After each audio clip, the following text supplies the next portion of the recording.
Hello बच्चों, let's see this question. This over two force type question. Statement दे रखा आपको, the maximum kinetic energy of ejected photoelectron is dependent on the intensity of incident light. तो आपको बताना statement आपका सही है गलत है, ट्रू फॉल्स टाइप। तो यहाँ पर पहले बात करते हैं कि आपका की कॉन्सेप्ट क्या होगा। तो ये जो क्वेश्चन है आपका किस पर बेस्ड है, स्टॉपिंग पोटेंशियल कह सकते हैं या Einstein equation of photo electric effect. तो की कॉन्सेप्ट लिखे यहाँ पर, Einstein photo electric equation, Einstein photo electric equation.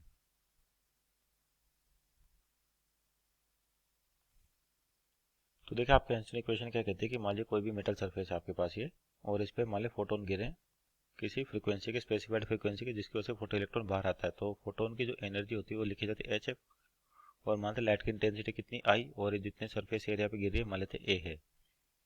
तो क्या होता है कि इस फ्रीक्वेंसी की वजह से जो यहाँ पर इलेक्ट्रॉन होंगे इस एनर्जी को लेंगे, फोटोन की एनर्जी को, और एनर्जी लेके इजेक्ट होंगे सरफेस से। तो यहाँ पर क्या होगा, इनको बोलते हैं फोटो इलेक्ट्रॉन्स। अब यहाँ पर जो ये मेटल है तो इसके लिए एक वर्क फंक्शन डिफाइंड होता है, इसको फाइव लिखा जाता है, होता है एच एफ नॉट, यानी कि एनर्जी। तो कि इतनी एनर्जी आपके पास इलेक्ट्रॉन लूज करके बाकी जो बची हुई एनर्जी इस फोटो इलेक्ट्रॉन के साथ आएगी, और वो एनर्जी इसकी काइनेटिक एनर्जी के बराबर होगी।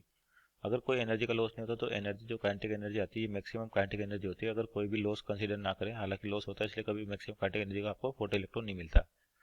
और यहाँ पर देखिए अब अपने पास जैसे क्या होता है कि फोटो इलेक्ट्रॉन यानी कि जो इलेक्ट्रॉन बाहर निकलता है वो किस पे डिपेंड करता है, intense frequency of incident photon पर। और जो आपके पास इंटेंसिटी होती है ये बेसिकली क्या होती है, टोटल एनर्जी फॉलिंग पर सेकंड पर into area, energy falling, energy falling पर सेकंड पर इंटू एरिया। इसका मतलब जो इंटेंसिटी आपके पास बेसिकली टोटल एनर्जी को बताता है कि सरफेस पे कितनी एनर्जी गिर। अब ये क्या बताएगा कितने इलेक्ट्रॉन्स बाहर आएंगे, ये डिपेंड करता है आपके टोटल एनर्जी पर। अब यहाँ पे पूछे कि मैक्सिमम काइनेटिक एनर्जी क्या इंटेंसिटी पे डिपेंड करती है, तो ये आपके पास फॉल्स स्टेटमेंट है, क्योंकि आइंस्टीन इक्वेशन की बात करें तो के मैक्स जो होता है मैक्सिमम काइनेटिक एनर्जी, जो फोटोन की एनर्जी है एच एफ, और इसमें से वर्क फंक्शन की एनर्जी को माइनस कर दे तो बची हुई एनर्जी के साथ इलेक्ट्रॉन बाहर आता है, जिसको मैक्सिमम काइनेटिक एनर्जी कहते हैं। तो काइनेटिक एनर्जी केवल आपका किसका फंक्शन है, जो काइनेटिक एनर्जी आपके पास ये किसका फंक्शन है, फ्रीक्वेंसी का। आपके पास यानी कि फ्रीक्वेंसी पे डिपेंड करेगा। ज़्यादा अगर मान ली फ्रीक्वेंसी होगी तो फोटोन की एनर्जी ज़्यादा होगी, तो उतनी ज़्यादा अपने, क्योंकि वर्क फंक्शन तो कांस्टेंट है किसी मेटल के लिए, तो उतनी क्या होगी, काइनेटिक एनर्जी ज़्यादा होगी। तो केवल काइनेटिक एनर्जी आपका किसका फंक्शन होगा, फ्रीक्वेंसी का। और जो इंटेंसिटी होती है तो यानी कि जो फोटो करंट अपने को मिलता है, फोटो करंट,